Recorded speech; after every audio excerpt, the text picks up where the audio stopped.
everyone, it's Katie from Without a Crystal Ball. Welcome back to my channel. It's March 3rd. Earlier today, I told you about how a friend of Josh's was speaking out, and Josh is sad about being away from his family and spending time in a room by himself. And I would be remiss if we didn't discuss what he's actually doing today, because I think for a lot of you that are not on board with him and glad to see him away, the word on the curb is that his birthday meal and his cake is not going to be like it was before. If you follow Anna Duggar and Josh Duggar, you know that his birthday has always been praised. Anna has always gone out of her way to really express her gratitude for her king. I mean, really, her husband. And Josh never paid the favor backward when it was her birthday. She would write these very eloquent letters to him on his birthday, and his would never be the same for her. Although now that we know who's controlling the social media, I sometimes wonder, do you think Josh wrote the birthday messages to himself, or do you think Anna actually wrote them to him? Let's look at his previous messages before we get into what he had for dinner today. I mean, because you guys are here for the dinner, right? That's why you're here. It's all about the dinner.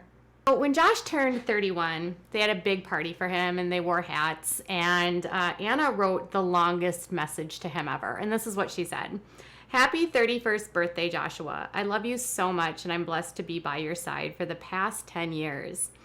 There are so many things that I love about you. Here are a few things that are just my favorites. Your gratitude for redemption through Jesus and striving to please him above all. She wrote this on March 3rd, 2019. Your love for family, good sense of humor. You take the time and energy to be a super fun dad. Football, basketball, capture the flag, tea party, etc. Having Bible time with your family. Your ability to enjoy a hard day's work and coming home with a smile. And my handyman that can fix almost anything, working behind the scenes daily to help others accomplish their goals and dreams, and praying with me each night. Joshua, you are a treasure, and I look forward to growing old together. So that was 3 years ago. She said that your gratitude for redemption through Jesus and striving to please him above all. This was 2 months before he was caught doing that stuff online. You guys, here's the thing about redemption. You don't get to decide if you're redeemed. If you believe in God, it's really not God. It's not anyone's place on earth to say that anyone is redeemed. I don't think a pastor gets to decide that. That's the problem with this brand of Christianity, is they think that as long as they say they're sorry, all of their misdeeds are forgiven, and there's no accountability because God's forgiven them. But how do you know if God has forgiven you when the conversation isn't actually a two-way street? You know, I'm not saying that a God doesn't exist if you believe. I'm simply saying no one can tell you you're redeemed because you followed a Bible verse and a pastor said so. And it doesn't absolve you of what you've done on this planet. It doesn't absolve you of the mistakes you make and the crimes you commit. So let's get back to why we're here, which is Josh's dinner. The Duggars are not the most sophisticated when it comes to food. Let's be honest, this is the family that does tater tot hot dish. And the family also is notorious for eating out of cans. So Josh's birthday parties would consistently contain cake and their ice cream cakes that they make with their ice cream sandwiches and their casseroles. But they were large celebrations, although they kind of got smaller and smaller as more of his family probably woke up and denounced him. But when it comes to this birthday, he can't have visitors, and he is going to be stuck by himself in a room because he's still in solitary. And they have not lifted the restrictions for visitors. So the son actually spoke to someone, and they said that there's no in-person visitors right now because of COVID. but loved ones can set up video chat calls so he can still call Anna. I'm sure if we got the call logs, we would still see an incessant number of messages and interactions between Josh and Anna on a daily basis. That will change when he is formally sentenced. In Touch actually reached out to kitchen staffer at the jail, and apparently for lunch he had tacos, taco meat, cheese sauce, chips, corn, and taco sauce, butter and cornbread, and a frosted dessert bar. Why didn't he get taco shells? Taco meat, cheese sauce, chips, corn, taco sauce, cornbread, butter, and frosted dessert bar. I've never heard of, is it like a taco salad sort of?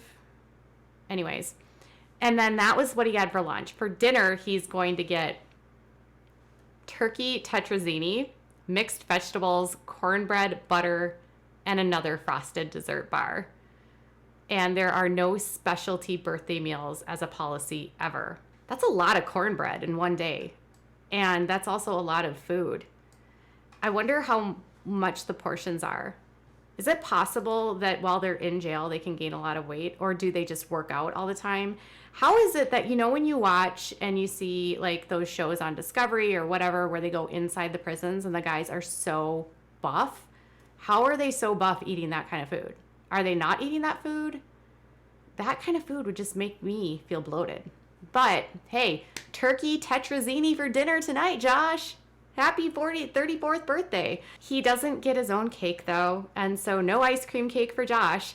And they can still send him care packages and money. And they could also send him a birthday care package, which is a sweet care pack, which includes cookies, chocolate bars, and candy. If any of his loved one want to send him extra dessert for his birthday. Anna won't be able to visit him, and she hasn't actually seen Josh since December 9th. Can you believe that? It has been almost 3 months since his conviction, and almost 3 months since she has been in a physical proximity to him, because she can't even go down there to see him. She has to only call him on the phone. That's probably the longest length of time that she's gone with not having to be joyfully available. I'm hoping that this break opens up her eyes and makes her realize that she can have time for her body to heal. It's a blessing in disguise, you guys, that this happened, because Anna has been having so many back-to-back pregnancies. Her body really does need time to recover. And I know one of the comments by so many of you is constantly about how she's going to find another way to be pregnant. Let's be mindful that as much as we might not agree with her, she is a human, and I don't think she's pregnant again. I'm sure this time away from Josh, maybe even if she's missing him, might be good for her. Anyways, she's not able to see him. And as far as where Josh and Anna stand, she still loves him, and they're going to still be together. It's conflicting depending on who you talk to. The people I've talked to says Anna has zero plans of leaving Josh, and In Touch is the only outlet that I've seen that has her saying that she's evaluating everything. I've literally heard that from no one. Everyone I've talked to says that Anna has no plans to divorce Josh, and still believes he's innocent. And Anna and Josh are still holding tight to the I'm innocent. Caleb Williams boogeyman did this.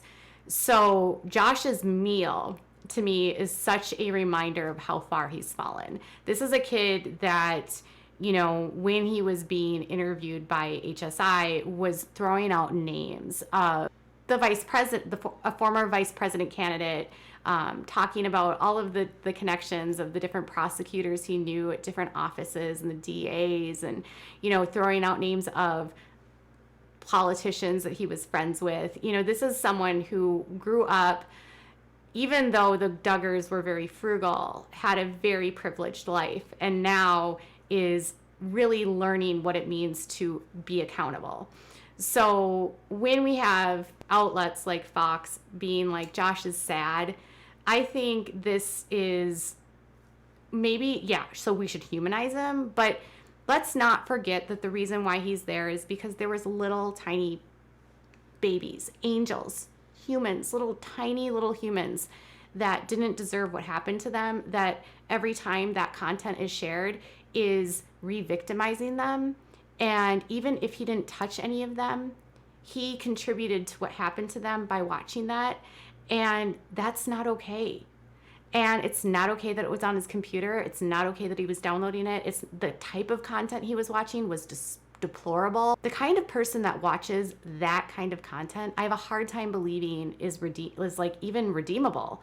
I think if you've gone so far in your life that you are looking at the hardest hurt core on the planet, you don't deserve to ever be out of prison. I don't think society is safe with you on ever walking the streets again. And that's just my opinion. I know his attorneys are trying so hard right now so that he can get that one of those charges dismissed, so he's not sentenced on both.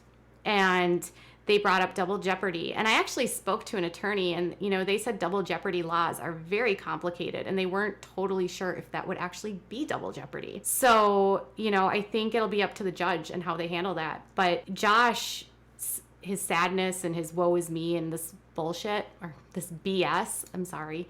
I'm not here for it today. Let's today instead remember the victims and just hope that those kids are healing, and remember that every time that one of the Duggars want to make you feel sorry for them, just remember those kids that they've not paid any attention to or minded or cared about or raised any awareness to help at any time.